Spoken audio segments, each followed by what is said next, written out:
Welcome back to this feisty, plucky little film review channel with the moral glamour of the underdog fighting its corner in a world rigged against it by big media.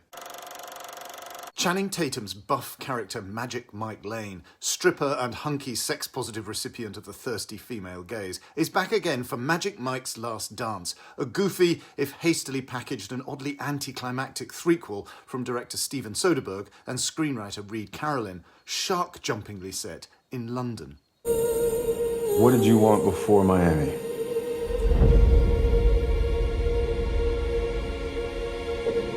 I just wanted to escape my life.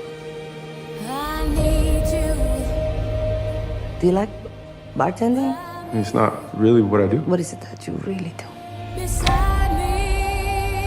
But then you came along and gave me this unexpected, magical moment that made me remember who I really was. As America emerges from the COVID pandemic, Mike has fallen on hard times. He's approaching his 40th birthday, but looking good on it. A business he set up has failed, and now he's working as a barman. And yet, while good-humouredly serving drinks at a fancy charity gala in Miami, there's a connection between him and the socialite hostess, Max Mendoza, played by Salma Hayek.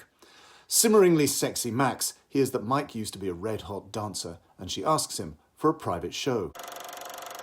Mike obliges in a sizzler of a quasi-sex scene, and infatuated Max brings Mike over to London with her to direct and choreograph an oiled-up male dance show in the grand theatre she has gained from her soon-to-be ex-husband in the divorce proceedings. Now, there's a fair bit of fun and some nice dance scenes along the way. Ayub Khan Din is funny as Max's droll valet Victor, and Vicky Pepperdine does well as the repressed Brit bureaucrat who is persuaded to reverse her planning objections to the show with a private group dance on the top deck of a bus. But the film is streaked with a certain weird kind of eccentricity. It contains the most bewildering intermission joke I've ever seen on screen. A cod intermission placed almost randomly with the word intermission over a cutesy picture of puppies, all with zero comic impact.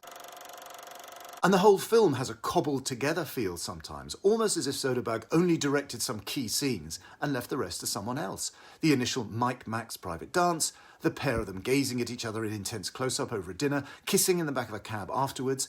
The other components, even the big choreographed sequences, feel to me a bit generic. And towards the end, the dramatic spotlight swings disconcertingly away from Salma Hayek and the all-important, surely, Mike-Max relationship towards two other rather pointless female characters, including a female ballet dancer with whom Mike actually dances in front of the theatre audience.